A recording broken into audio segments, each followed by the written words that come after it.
Late on Christmas Eve, Zara and Kofi heard a knock at the door. When they opened it, no one was there. Instead, there was a small wooden box with a red ribbon tied around it. "What's this?" Kofi asked, staring at the box. Zara felt a chill run down her spine. "I don't know. But it's strange." The two of them looked around outside, but no one was in sight. The night was quiet, almost too quiet. Zara carefully untied the ribbon. Inside the box were 3 toys: a small wooden horse, a shiny-haired doll, and a tiny drum. Zara frowned. "Who would leave us toys like this?" Kofi picked up the wooden horse and stared at it. "They look old, like they've been here for a long time." Zara glanced at the note in the box. It read, "Merry Christmas from the Toymaker." "The Toymaker?" Kofi asked, confused. "Who's that?" "I don't know," Zara replied, looking at the toys again. "But something about this feels wrong." They showed the toys to their parents. "It's probably a gift from someone in the village," their dad said. "Don't worry about it. It's Christmas." But that night, Zara couldn't sleep. She kept thinking about the toys. Something about them didn't feel right. When she finally got up to check, she gasped. The wooden horse wasn't on the table anymore. It was lying by the door. The doll was sitting in a chair, staring at her with its glassy eyes. And the drum had rolled to the corner of the room. "Kofi," Zara whispered, shaking her brother awake. "The toys, they moved." Kofi rubbed his eyes. "What are you talking about? You probably moved them." "No, I didn't," Zara said, her voice shaking. "They moved by themselves." They put the toys back on the table and went to bed. But when Zara woke up again, the toys were gone. They were standing in a line, facing the door, as if they were ready to leave. Zara felt a cold shiver run down her spine. Something was definitely wrong with these toys. That night, Zara and Kofi couldn't stop thinking about the toys. They were sure they had seen the wooden horse, the doll, and the drum move on their own. "We need to figure out what's going on," Zara said, her voice serious. Kofi nodded, but he was scared. "What if the toys are magic?" "We have to find out," Zara said. "Let's watch them tonight." They decided to stay awake and keep an eye on the toys. Zara sat on the couch, while Kofi sat by the window, watching for any strange movements. At first, everything seemed normal. The toys sat quietly on the table, their eyes staring blankly ahead. But as the clock struck midnight, Zara heard a strange sound. It was a soft giggle. "Did you hear that?" Zara whispered to Kofi. Kofi turned around, his eyes wide. "I didn't hear anything." Just then, the doll moved. Its head slowly turned toward them, its eyes glowing red. "Take us back," it whispered, its voice cold and eerie. Zara froze. "Did you hear that?" she asked. "I heard it," Kofi said, his voice shaking. "The doll, it just talked." The toys began to move. The wooden horse rocked back and forth, and the drum started to roll across the table, beating by itself. Kofi screamed and jumped behind Zara. "What is going on?" "We have to get rid of them," Zara said, her heart racing. "We can't just leave them here." They decided to take the toys to someone who might know what was happening. They grabbed the toys, and the minute they touched them, the toys tried to wiggle out of their hands. "What are we going to do?" Kofi asked.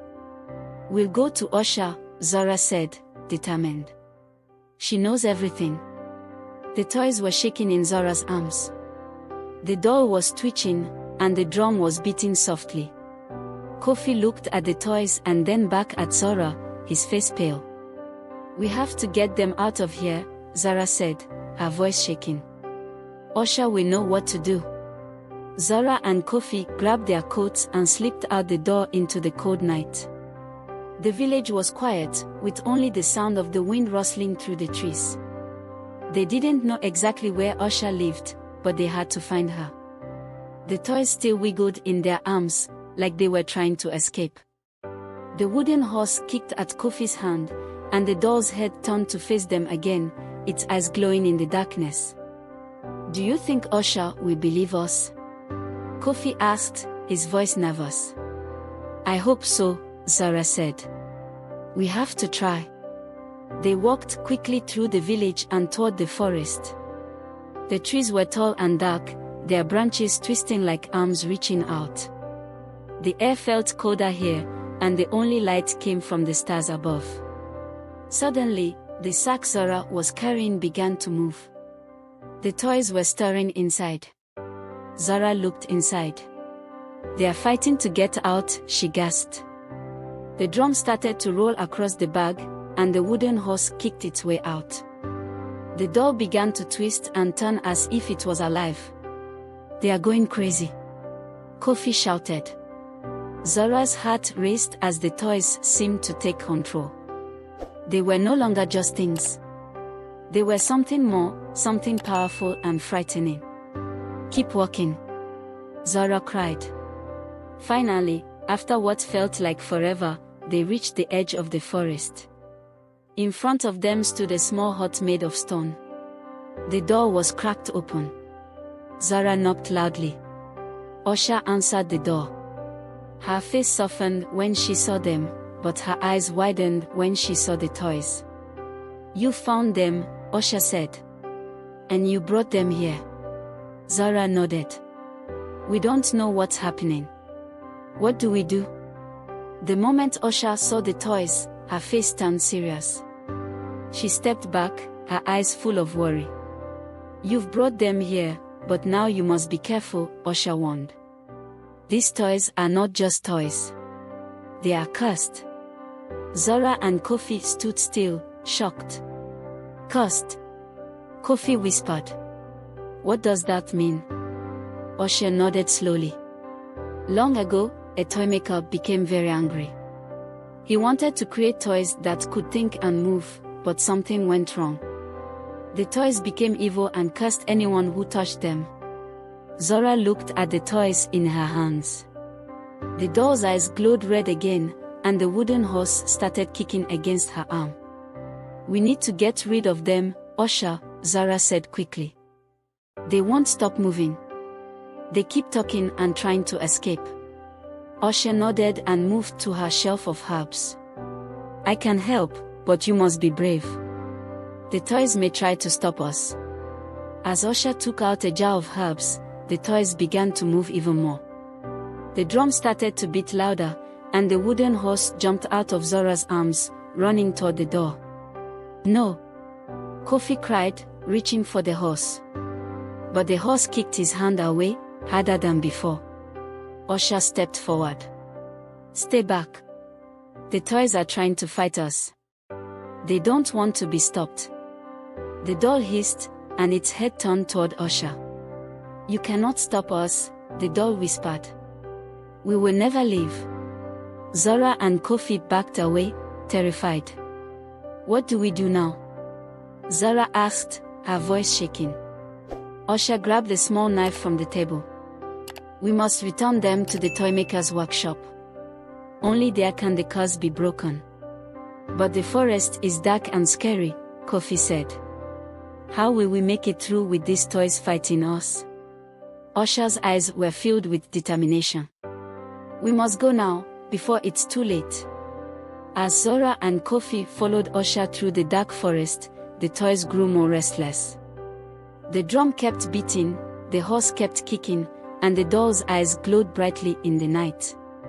"It's like they know where we are going," Zara said, looking nervously at the toys. "We don't have much time," Asha said, hurrying along. "The Toymaker's workshop is just ahead." The air grew colder as they walked deeper into the forest. The trees seemed to whisper, and the ground felt slippery under their feet. Zara held the sack tightly, trying to keep the toys from escaping. When they finally reached the workshop, it was an old, dark building made of wood and stone. The windows were cracked, and the door was hanging open, creaking in the wind. The place looked abandoned, but Zara felt a chill run down her spine. "This is it," Asha said, her voice serious. "Place the toys on the table inside, and the curse will begin to break." Zara and Kofi followed Asha into the workshop, holding the toys close. The inside was filled with broken wooden pieces and dusty shelves. It smelled like old wood and forgotten memories. The toys seemed to calm down as they entered, but their eyes were still glowing. Asha pointed to a wooden table in the middle of the room. "Place the toys here," she said. Zara carefully set the wooden horse, the door, and the drum on the table. The moment she did, the toys stopped moving. The room grew still.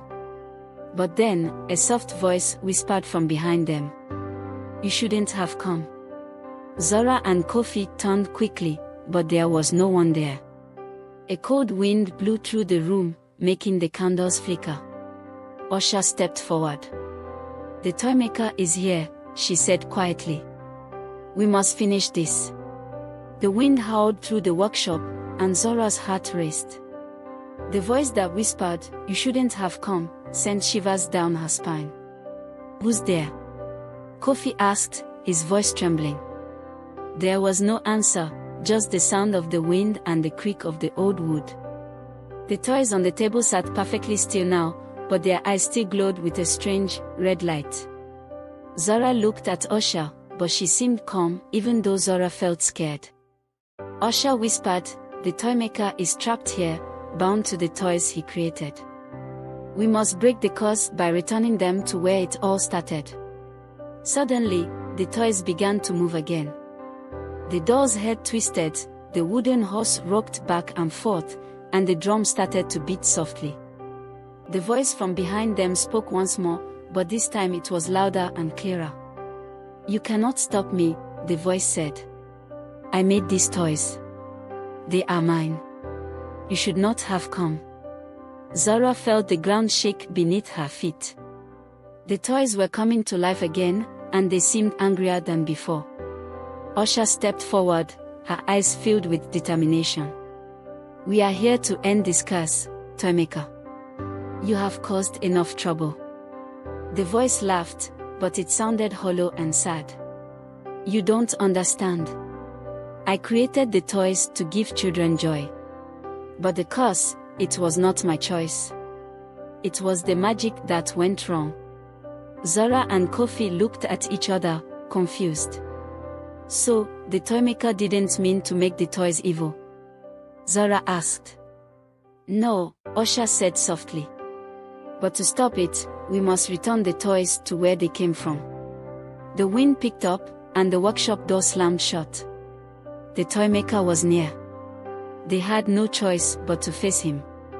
The door slammed shut behind them, and the room grew darker.